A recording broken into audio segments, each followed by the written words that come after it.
Welcome to the Possibility Action Network podcast. I'm your host, Stephen Middleton, aka Possibility Man. We're committed to bringing you guests who strive to better people's lives and serve as a force for good in the world. While in his mid 20s, Kevin Palmieri had a life many would envy. He had a girlfriend, a job, a sports car, and more. Kevin was deeply unhappy and even contemplated suicide. At this juncture, he made a course correction, choosing to embark on a life of holistic self improvement and personal development.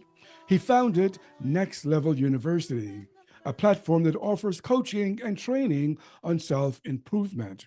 Kevin and his co hosts also launched the Next Level University podcast, making a positive impact on many globally. Kevin, welcome to the show today. Stephen, thank you so very much for having me. The Possibility Man, I love that. I'm the never quit kid, so we're two peas in a pod, my friend. Sounds good. Hey, look, I'm looking forward to our conversation. But first, an announcement to our listeners and our viewers. Follow, like, and share this podcast. Wherever you find it, your support matters and is appreciated. Hey, Kevin, in my introduction of you, I mentioned that you were this hotshot young man doing so well in the world. What is your professional background, your work experience, your early training? What was that like? Yeah, it's this is always an interesting piece because I've done a lot of things, Stephen. Have I done most of them well? Probably not, but I was somebody who never went to college. It didn't make sense to me. I didn't know what I wanted to do with my life, and I didn't want to pay somebody to help me figure it out. I'm stubborn like that. So my first job was at a gas station. I was a personal trainer. I was a truck driver. I was a forklift operator. I was an on-call firefighter for a very short period of time. I was in construction. I worked doing tiling for a while.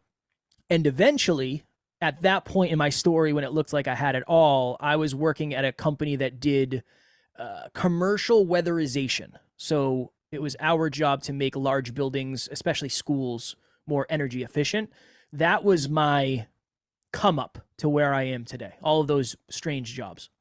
You're a man with many talents. You've done a lot of things in just a few years. So look, things were going very well. You made plenty of money as I introduced you. And according to you, you had a super hot girlfriend. Look, what happened? What happened? Yeah, I think I fell into the trap that a lot of us fall into is I had some internal stuff going on, but I assumed hot girlfriend, that'll make me feel better about me. I was actually getting ready to compete in a bodybuilding show. So I was quite literally in the best shape I will ever be in. I was making good money. I had all the external stuff. I just assumed that the accumulation of external results would fix internal voids that I didn't know I had to face. That was really something that happened to me. I think the wound came from childhood. I assumed, well, we grew up without money. So if I have money, I'll feel different than I did when I was a kid. And I think a lot of us fall into that. I think that's why we determine success as accumulation instead of maybe fulfillment or joy or whatever else it may be. You touched upon something that's very important, and that is a lot of people, as you've said, are looking for it, whatever it is, from the outside. Yeah. But then you admit that there were some internal things going on. What kind of internal, have you taken a good look at it? And I think you're right. Perhaps many of it did come from from childhood. What kinds of things do you think was going on with you? Yeah, so I was raised by my mom and my grandmother. I didn't know my dad. I didn't meet my dad until I was 27. So I definitely had some stuff and some trauma going on from having my dad abandon me at a young age. That was a piece of it. For me, I think that just created low self-belief and low self-worth. So I might come across as somebody who has very, very high confidence. I've just done this 3,000 times. I just have a lot of reps.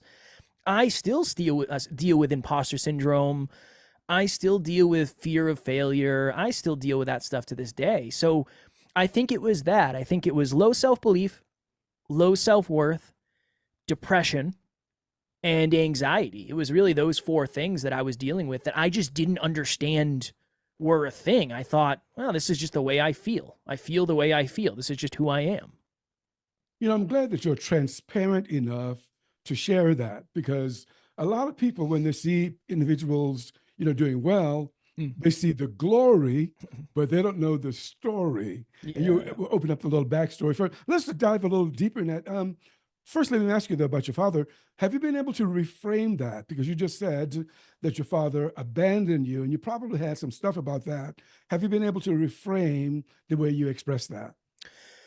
I had the opportunity to meet my dad when I was 27, and I learned a lot from that experience. I was going through my Facebook messages one day, and there's a folder in Facebook for people that you're not friends with when they send you a message. I didn't know that was a thing.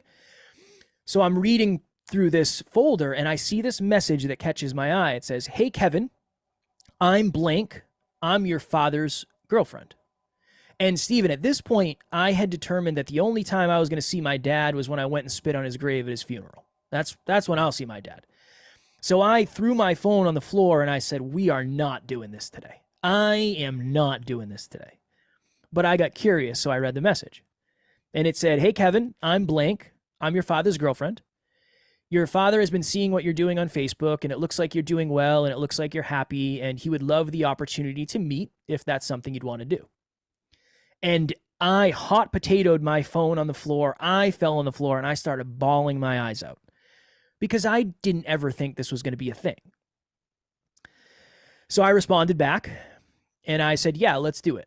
Let's meet halfway between where we live, and we'll see what happens. We'll see what comes of this." So I end up going, and I go down to this diner. I got there a few minutes early, parked, went inside, got a seat, and I had maybe what was potentially one of the most surreal moments of my life, where I realized I don't even know what my dad looks like. So when he arrives, I'm not going to know. He's going to have to find me. He found me. He came in. He sat down, and it was about as awkward as you can imagine. It was, what do we talk about? I don't know you. You don't know me. We're supposed to know each other. We started a conversation. At one point, he started crying. It was very awkward, but I had a couple takeaways. One, when I looked across the table, I did not see a man who was supposed to be my father. I felt like the man who was looking at his son. I was way more developed than he was. I have done more work on myself in my, at that point, 27 years than he had in his 60. That was an interesting thing for me. I kind of felt bad for him.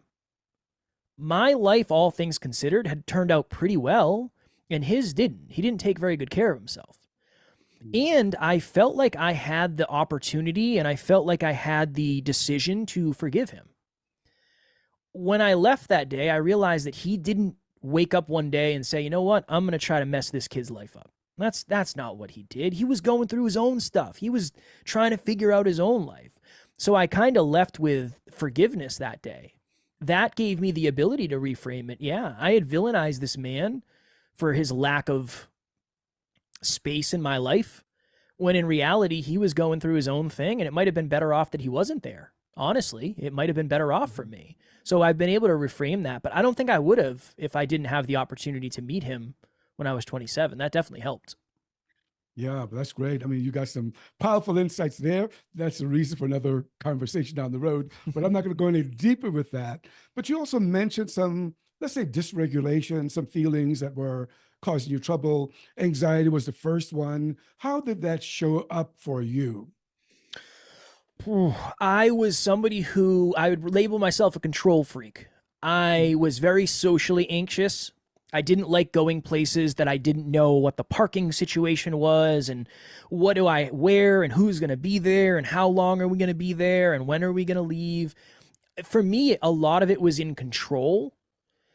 The other piece of it was, for my job that I mentioned, I did a lot of travel. So we would be traveling, driving up and down the East Coast of the US. So I had a lot of anxiety around travel. And I still do. To this day, when I'm packing a suitcase, I get this weird pit in my stomach. I get very anxious. I don't want to leave home. I get homesick before I leave. So yeah, it was really around any uncertainty for me created a hyper fixation on me trying to create as much control as I could. That was probably the biggest piece. Mm-hmm. Yeah, we'll come at you that in a moment, but I Please. want to probe a little more because, look, let's face it, a lot of people who are watching or listening, to this show will identify with someone who has experienced anxiety. But then the next one is pretty big for a lot of people, and they hide from it, and that's the D word, depression. How did that show up for you? Yeah, it's something that I didn't know. I didn't know I had it for a long time. I remember I dated a girl in high school and she had depression. And I said, what does that mean? What does it feel like? Are you just sad? Well, I don't understand why you go to therapy and counseling. I learned later in life what that was. For me, it was reclusive behavior.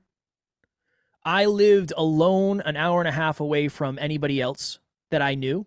And I liked that, even though it made me sad.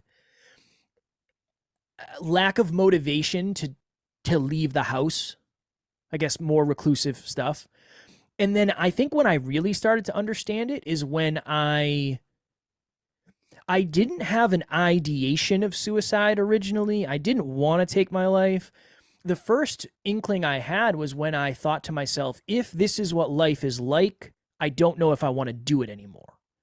Mm-hmm. It was, my life just seems so dark and so bland and so gray and so unexciting. And there just has to be more to this existence than this. That for me was a sign that there's something going on. Then I went to therapy, and that's when I got the understanding of, oh, there's probably some depression going on here. Yeah, I can understand that. It's not that you wanted to just jump off a bridge, but it was like, dang, is this all to life? Yeah, Forget it, Yeah. Okay, but so you were aware that something was going on with you. Do you think others around you were aware? Was your girlfriend still there? I mean, do you think people were aware of what was going on? I don't think my friends were. My girlfriend definitely was, because I wasn't a bad partner, but I wasn't as good of a partner as I could have been. It was very hard for me to support her when I could barely support myself. Yeah. And we had conversations about the fact that I just wasn't doing a good job as a partner. So she knew I was struggling. I didn't realize how much she knew until when she left me.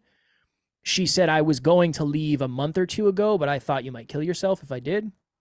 That's when I thought to myself, oh my goodness, how did it get here? How did it get to this place? I didn't realize it was trending in such a negative direction. So yeah, no, family didn't know because I didn't tell anybody. My friends didn't know because I looked super successful.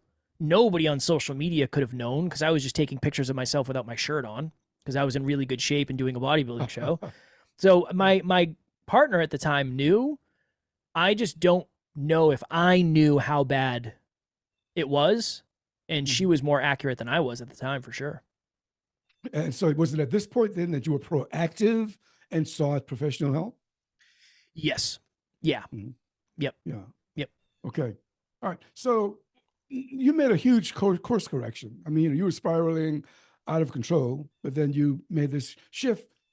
Can you remember the moment when you said to yourself, I'm going to follow a different path? So here's the thing. I made a course correction. I went and sought help. And then I make the joke that therapy worked so well that I stopped going. Mm-hmm. And then things got worse than they did before. So when my girlfriend left, I call that rock bottom. I went and got therapy. I had a therapist. Work got crazy busy. I was traveling. I was making the most money I'd ever made before. I thought, I've done it. I've crawled out of the hole. Yes, I got my heart broken, but we're going to be fine. Don't need therapy anymore. I'm good. The moment where I realized I really had to pivot and I really had to find a new path was the next year when I had made the most money I had ever made.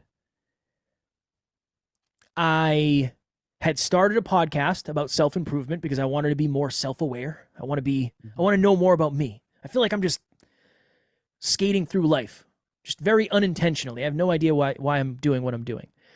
And I woke up one day in a hotel room because I was traveling for work that weekend, And that was the day where I thought, if I just take my life, I'll take all the problems that I have with me. Mhm. That was the day where I knew there's only two paths from here. And one path I am terrified of. The other path I'm also terrified of, but slightly less. And there's some hope at the end of that tunnel. I reached out to someone who I trusted. That is when I knew I needed to make a different decision. I reached out to a person that I trusted. He's my business partner and the co-host of the podcast. I explained to him what was going on, and then he talked me down, for lack of better phrasing. That was my rock bottom basement moment where I realized there's really nowhere else to go from here. Mm-hmm. Yeah, that's a powerful realization. And is this where you began to work on mindset and looking at your limiting beliefs and trying to walk us through that? Let's identify maybe two mindset set hacks, let's call them, that worked for you and that kept you on your journey and keeps you on your journey, actually. Yeah. One of the first ones was I read a book called Mindsets by Carol Dweck. It is a phenomenal book. And I realized very quickly that I had a very fixed mindset where I assumed I was the way I was. There was nothing I could do about that. The opposite of that is a growth mindset. And that's helped me a ton when it comes to making mistakes and failing forward and understanding that I am who I am today, but that doesn't mean I can't be a different version in a couple of years. Mm-hmm. So that's one thing that helped me a ton. The other thing... Before we leave that, you mentioned growth mindset and you said a couple of things, but explain to us, what do you mean by growth mindset? Yeah, a growth mindset is somebody who understands that if I make a mistake today, it does not mean I can't be successful tomorrow. A growth mindset is understanding that you're very malleable. What I know today, I didn't know 5 years ago. I assumed that I just was the way I was. I didn't know you could get any smarter. I didn't know that reading books really mattered. Genuinely, I thought it's a waste of time, and I've read hundreds of books at this point. It's just that, assuming that you have no control over your life, and if you lose or make a mistake, that's the end of you. That's really, I was trapped in that, Stephen, for most of my life. Yeah, so, is the opposite of growth mindset something like, you're defined by your past, that you're always looking backwards and saying, well, I made that mistake 10 years ago, or in your case, 1 year ago, you know what I mean? Yeah. Is that what it's like? You look, okay, talk to us about that. Yeah, fixed is stuck. I am the way I am based on what I've done in the past. Yeah, it would be really cool to be the type of person that's smart, but I could never be that. I'm just unwilling to take any risks, because if I fail, I'll be a failure, and that'll be kind of where I end. I'm as smart as I'm ever going to be. I could never have a successful relationship. It's really lack. A fixed mindset is lack. A growth mindset is abundance. Those are really the qualifiers of the two, I'd say. Yeah, that's great. Growth mindset, that's good. Any other, mindset shifts for you? Yeah, it might not seem like a mindset shift, but it was. I started tracking habits. And the reason for me it was a mindset shift is I was able to create self-trust in my own ability to say I was going to do something and then actually do it. So in the beginning, I think I started with 5 habits. I would try to exercise for 30 minutes a day. I would try to learn for 30 minutes a day. I would track my bank account balance. And then there was 2 other things that I would do. That for me, I felt like I was pouring into my own self-improvement, and I felt like I was becoming more valuable. And it was this weird feeling for me. So as much as that was helping my external world, I think that was helping my mindset at the same rate. Mm-hmm. So your life is beginning to improve, no doubt. Did you come up with a professional plan? Did you, think to yourself, okay, what am I going to do? Did you come up with anything like that? You tell me. Does the laugh suggest I did? I did not. No, there was no professional plan. I left my job after the bout with suicidal ideation in 2018. My business partner and I, who were really good friends, partnered up, and we said, all right, cool. We're going to try to create the most successful self-improvement podcast on the planet. And that's our professional plan. And then a couple years into it, I was broke. I had no money because I had spent all the money that I had saved. And we figured out, well, we have to start making money. And that's when we kind of put together how do we turn this into a business that's value and impact driven?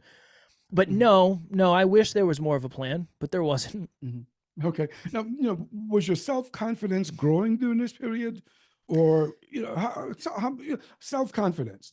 How did that show up for you? Especially around this time you're making a shift in your life. Yeah, no, there was very little at that point. It was almost everything that I did scared me a lot. And one of the habits I was tracking was fear chasing. So number of fears chased. So I would try to intentionally go out of my way to do something that scared me so I could give myself a little check on my index card. I was terrified of everything. It took me 150 interviews to feel confident as a podcaster. I was in a bad place. I was in a bad place, Stephen. Now, I was the most fulfilled I had ever been. And there's something to that. I was the most proud of myself than I had ever been because I felt like I was doing work that was deeply meaningful.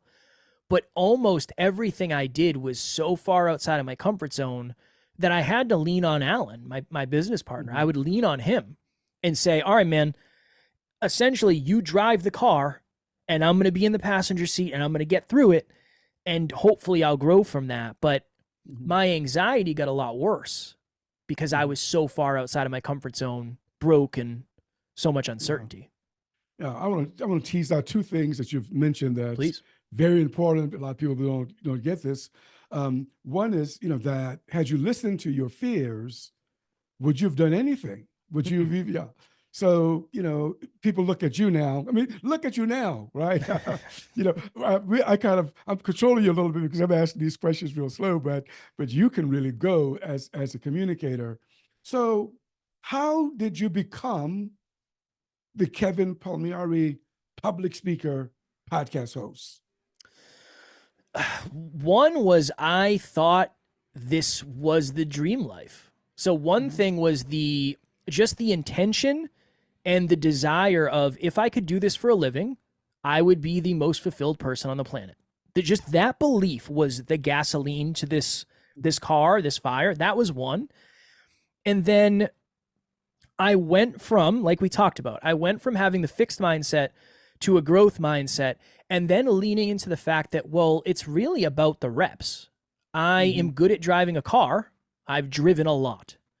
I am good in the gym. I've gone to the gym a lot.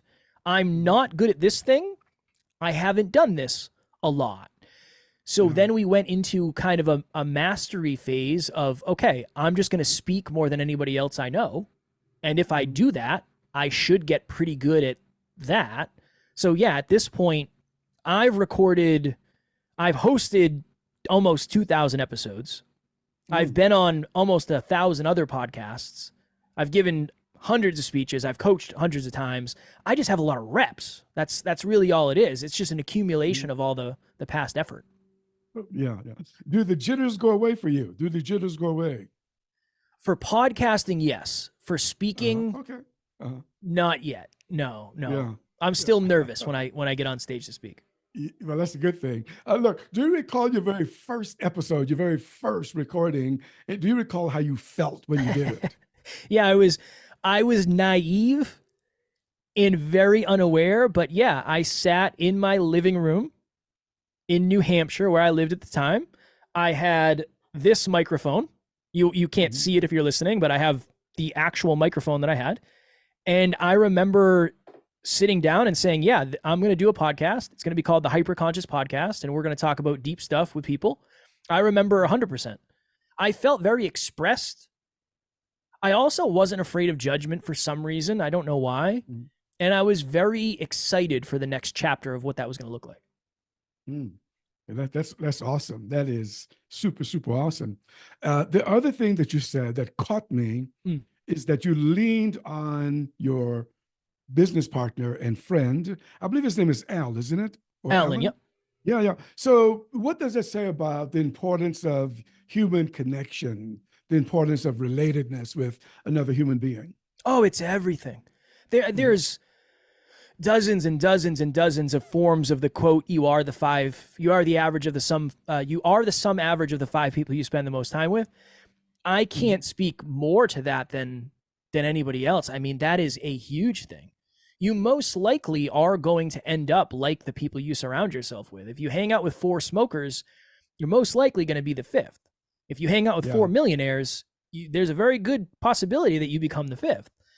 Okay, I'm going to look for 3 more millionaires to look at you. Okay, go ahead. It's everything, right? Because you model those around you. You try to fit in with those around you. And if you're trying to fit in a positive way, you're probably going to do really well. Here's the interesting thing. I would take it a step further and say it's probably hugely beneficial for people to surround themselves with people that are the opposite of them. I'm an emotionally driven, not super logical person. My business partner is an electrical and computer engineer.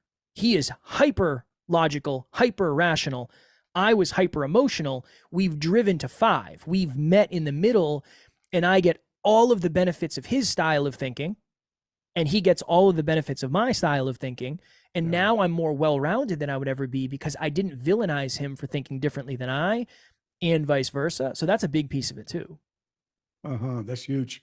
Yeah, let's talk a little bit about what you do now. The first is Next Level University. I'm always curious to know how people come up with a name. I mean, did you doodle? Did you have a meeting? Did it just download into you? How did you come to that? It's a great question. We had a mentor named Evan Carmichael. He's a friend now, and he was coaching us. And he said, "You guys are really good at this, but nobody knows what the heck hyperconscious means. You need to change your name." And I said, "Not a chance, man. This is my baby. I'm not changing the name." Then we thought about it, and we realized, okay, he's way ahead of us. What's the point of having a mentor if you're not going to listen to some of the things he says? And we said, all right, if we were going to rename it, what would it be? At the time, for whatever reason, we were saying next level a lot. That pizza is next level. That workout was next level. That movie was next level. And eventually, we want to create an online campus that is for health, wealth, life, love, business, and podcasting. Well, what's an online campus? University. All right, we're going to be Next Level University. So we went to Evan with that, and I said, "Evan, I got it, man. I got the best name in the world, Next Level University." And he said, "Nah, that's not it." And we said, "Well, no, that's going to be it. We've planted our flag. We're going to be Next Level University." So that's how we became that. Yeah, I think it works, Next Level University and your offerings. What are some of your offerings that if someone were to look up your podcast, what are not podcasts, your university webpage, Next Level, what would they find? What are your offerings? Well, to your point, the podcast is a really big piece of it, right? The podcast we do an episode every single day. Our thing is self-improvement in your pocket every single day from anywhere on the planet, completely free. If I'm going to talk to you about getting a little bit better every day, the least I can do is lead the charge on that and lead by example. So we have a free podcast we do every day. We have a free Facebook group that we post in every day. We have monthly free meetups, free Zoom trainings that we do. We have group coaching. We have a journal. We have an app. We have one-on-one coaching for business owners. We have one-on-one coaching for somebody who just wants to level up their life. We have podcast coaching. We have a social media team. We have a production team. We have a lot of stuff. There's a lot of stuff going on over here. Yeah. But the ultimate thought is we want to help you improve a little bit every day because that's what's going to matter in the long run. And that's what the entire business is built on. Yeah. When I visited your website and looked at your staff, I said, whoa, you got a lot of people on the staff. We're very, very blessed. Yeah. We have a lot of amazing humans that are on this mission with us. That's great. That's great. Now I want to talk more about your podcast. What's your mission? What's your purpose for being? My personal one is to be the type of person that I needed. I never resonated with a lot of the people in the self-improvement space because I could tell they didn't understand me. I can tell you've never doubted yourself. I can tell you've never not thought you were good enough. I can tell by the advice you give. Stephen, some of the worst advice ever is just believe in yourself more. Thank you. That's what I'm trying to do. Tell me how. I don't know how to do it. That's what just don't care what people think. I don't think that's the answer. Tell me how to be more confident. So my purpose is to be the person that I needed when I was at my lowest point. That's something that drives me every day. The overall purpose for the podcast, the business, the brand is to put accessible self-improvement into the pocket of every human that has the accessibility to do it. That's really what we're chasing after here. What were some of your challenges early on? Growing an audience is always a challenge, I think, in anything you do, right? It was different than I expected, for sure. I was somebody who was very insecure. So I think my natural tendency in the past, Stephen, would be to villainize somebody like you, who seems very confident, who seems very competent. I would probably want to villainize you because I would feel bad about me. And instead of making it about me, let me kick it over to Steve. It's Steven's fault that I feel bad. That is something I had to work through a ton because we had the opportunity to interview a lot of very successful people. And I was triggered all the time. I was always insecure. So that's something I had to overcome a ton. Staying consistent. This has been a brutal journey. It has been challenging every day for the last however many years I've worked, essentially. So that showing up. And then I think one of the big ones that a lot of people will probably resonate with is either outgrowing people or just growing in a different direction than a lot of people that I really truly cared about. And then figuring out and reconciling, what does that actually mean? There's a lot of people that I was very, very close with that I don't speak with at all anymore. And it's not because I don't love them. It's not because I don't care. It's just their growth and my growth were not in the same trajectory. And that created a lot of distance between me and a lot of people I care about. Yeah. And it's probably not you, right? That's a little bit story. But look, you publish a podcast show daily? Yes. Well, what is that like? I mean, I can't imagine. What is that like? It's mayhem. Yeah, it's mayhem. Yeah. This is the interesting thing. We're very big. So we talk often about sustainability, consistency, and improvement. Honestly, and I don't mean this in an arrogant way, if all I was doing was 7 episodes a week, it would be pretty easy now just because we leveled up from 1 to 2 to 3 to 4 to 5 to 6 to 7. But there's so many other things that are going on that it's hard to juggle it all. But I love it because I get to take the audience and our community on the journey. You're going to hear about what I'm going through because I don't have anything else to talk about every day. So we talk a lot about what am I learning personally? What am I learning from clients, right? That's the beautiful side of it. Yeah, that's great. So you do not interview a guest daily. No. But, but at least you have airtime. Every day, Alan and I are together every day. So yeah. That's great. It's great to have that. So how do you attract guests? How do you get that guests? I don't know if we ever did a really good job of attracting guests. We would go out and find them. It was okay. What are our unique offerings? Why would somebody want to be on our podcast? What is it about our podcast? What's in it for them? It was always that for us. It was never you should be on so we can have you on. It was here are the 5 reasons that being on our podcast would add value to you, your business, your brand, your book, whatever it is. So it was always creating some sort of value stack for the potential guest and then over delivering. This is the interesting thing. When you have a guest on and you go above and beyond and you do your research and you crush it, they're probably going to tell people. Or if you reach out to somebody that person knows and they talk about it, they're going to say, oh yeah, I was on that podcast. Yeah, they were good. I think it's definitely something that would be worth your time. And then boom, you just went from one big guest to 2 big guests and everybody knows each other. So that's how we did it in the beginning. Yeah. Well, sounds like you're loving it. It's the best thing in the world. Podcasting is my favorite thing in the world, Stephen. If you can't tell, I could do this. I'll do this all day forever. I can tell. What are some of your memorable conversations with guests? Just a couple of them, 2 or 3. Oh man. One of them, there was a radio station that I listened to a lot when I was younger in the New England area. And there was a morning show that I loved. And one of the co-hosts was somebody who I very much admired. Her name is Danielle Murr. We got the opportunity to go to her house. She invited us to her house to interview her in person. And it was one of the wildest things ever because she's a local celebrity and I was hugging her. Hey, nice to meet you. It was weird. It was a very, very surreal moment. So that's something I'll never forget. Later on, we were privileged enough to have a guest on. His name's Kevin Hines. Kevin Hines is one of the few humans who has jumped off the Golden Gate Bridge and survived. He jumped off with the intention of taking his life. Oh my. And he said something very powerful. And I always try to share this message when I'm talking about mental health, because I don't know if there's a more powerful perspective. He said, the second my foot left the railing, I regretted it. I wanted to take it back. I wanted to jump back 5 seconds. The second I jumped, I regretted it. That will stand with me forever. I will never forget that. And then there was this opportunity we had when we were out in California. We got the opportunity to interview a bunch of different people that we had already talked to. And one of them was interviewing somebody in his movie theater at his mansion.